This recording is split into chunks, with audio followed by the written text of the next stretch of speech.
செக்டாரில் எது இன்னும் கொஞ்சம் நம்மளை ரொம்ப ஸ்ட்ராங்காக மேலே தூக்கிறதுக்கு பிளான் பண்ணியிருக்கு அப்படின்றதையும் குயிக்காக நான் உங்களுக்கு காட்டிடுறேன்.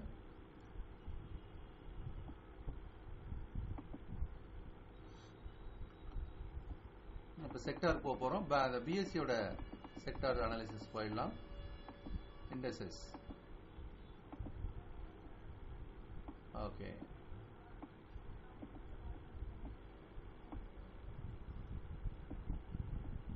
ஸோ ஃபர்ஸ்ட் பேங்க்ல தான் ஆரம்பிச்சோம்.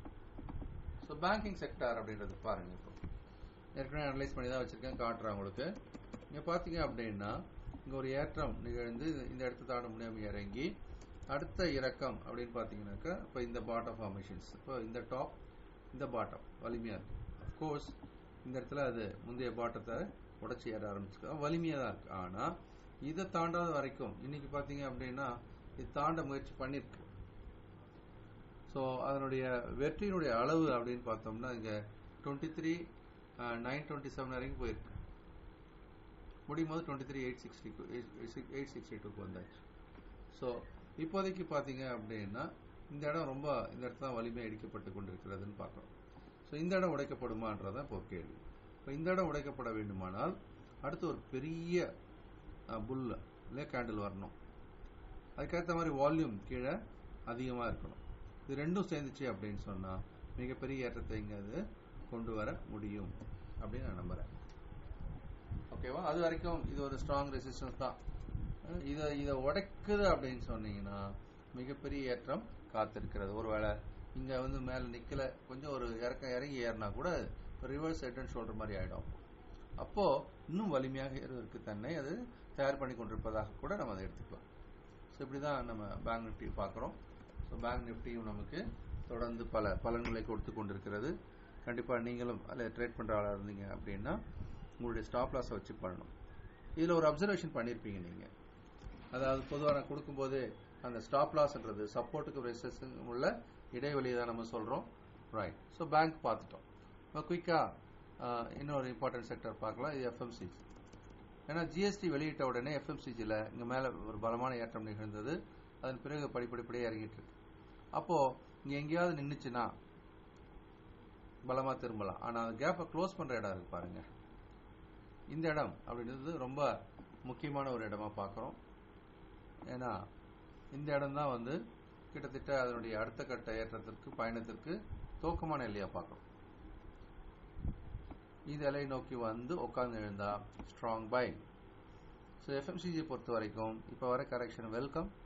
கரெக்ஷன் இன்னும் நல்லா வருவதற்கான வாய்ப்பும் இருக்கு. அப்படி வந்துச்சு அப்படின்னா கீழே அதை ஐடிசியோ இல்லை மேரிக்கோவோ ஈவன் இந்துஸ்தானில் கூட ஒரு டிப் வரும்போது கொஞ்சம் வாங்கி வைக்கிறத பற்றி யோசிக்கலாம்.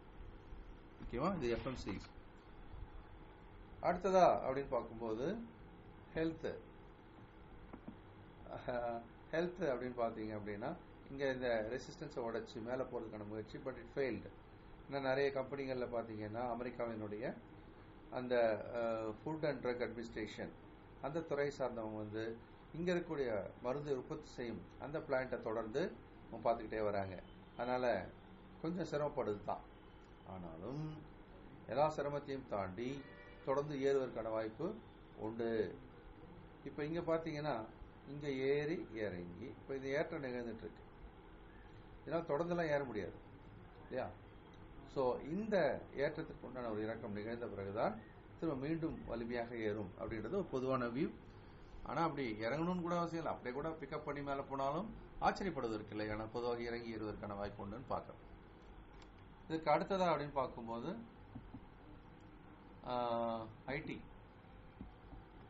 ID TCS result, that is the first beginning இல்லையா? ஸோ அதுக்கு அடுத்தடுத்து மற்ற ஐடி நிறுவனங்கள்லாம் தொடர்ந்து தங்களுடைய லாப நட்ட கணக்கை வெளியிட இருக்கு. இங்கே பார்த்தீங்கன்னா லாங் இது வீக்லியில் போட்டிருக்கேன். அப்போது ஒரு 2 நீளமான புல்கேனில் வந்த அப்புறம் அதுக்கு மேலே தொடர முடியல. அதுக்கு மேலே இல்லை, மையப்பகுதியை கூட அதனால் தக்க வைக்க முடியல, அங்கேயே கூட உடைச்சிட்டாங்க. ஸோ நம்ம கொஞ்சம் கவனமாக இருக்க வேண்டிய ஒரு இடம் அப்படின்னு கூட பார்க்கணும். இப்போ நல்ல ஏற்றம் வந்தாச்சு. ஒருவேளை இப்போ டிசிஎஸ் இன்ஃபோசிஸ் ரிசல்ட்ஸ் எதிர்பார்த்த அளவுக்கு கைட்லைன்ஸ் இப்போ வர லாபம் ஒரு பக்கம், கைட்லைன்ஸ் வந்தால் தான் தொடர்ந்து ஏறும். அதனால் இதை ஜாக்கிரதையாக பார்க்கணும் அப்படின்றத ஒரு இன்ஃபர்மேஷனாக கொடுத்துட்றேன்.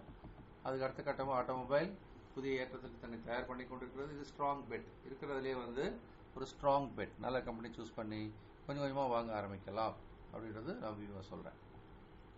அதுக்கு அடுத்துன்னு பார்க்கும்போது மெட்டல். இதை பார்த்தாவே உங்களுக்கு புரியும். அதாவது கிட்டத்தட்ட இது வந்து ஒரு குறிப்பிட்ட எல்லைகளுக்குள்ளாவே சுழன்னுட்டு மேலே பிரேக் அவுட் ஆயிடுச்சு. பிரேக் அவுட் ஆகி வலிமையாக மேலே ஏறிக்கொண்டு இருப்பதை நாம் பார்க்கிறோம். ஆக தற்போது மிக வலிமையாக இருக்கக்கூடிய துறைன்னு பார்த்தீங்கன்னா இந்த மெட்டலை சொல்லலாம். ஏறக்குறைய நான் இதை ஒரு வால்யூம் செக் பண்ணிக்கிறேன். அதே நேரம் இதனுடைய ஒரு ஃப்ளாட் மூமெண்ட் எந்த அளவுக்கு இருக்குன்னு பாருங்க. இங்கே பாருங்களேன், இது வீக்லி சார்ட். இது பாட்டம் 1, இது பாட்டம் 2. இப்போ இந்த ரெசிஸ்டன்ஸை உடைக்கும் போது ஏறக்குறைய இந்த ரெசிஸ்டன்ஸுடைய அளவு அப்படின்னு பார்த்தோம்னாக்கா 11,616. இதை உடைச்சாச்சு, ஏற ஆரம்பிச்சாச்சு. இப்போ இதனுடைய டார்கெட் என்ன அப்படின்னு பார்க்கும்போது நமக்கு இருக்கக்கூடிய இந்த தகவல் அப்படின்றது பார்த்தீங்கன்னா கீழே 10,700 வச்சுக்கலாம். இந்த இடத்த மேலே அப்படின்னு பார்க்கும்போது இந்த இடம் வந்து 11,600 வச்சுக்கலாம். ஓகே, கிட்டத்தட்ட ஒரு 1000 புள்ளிகள்.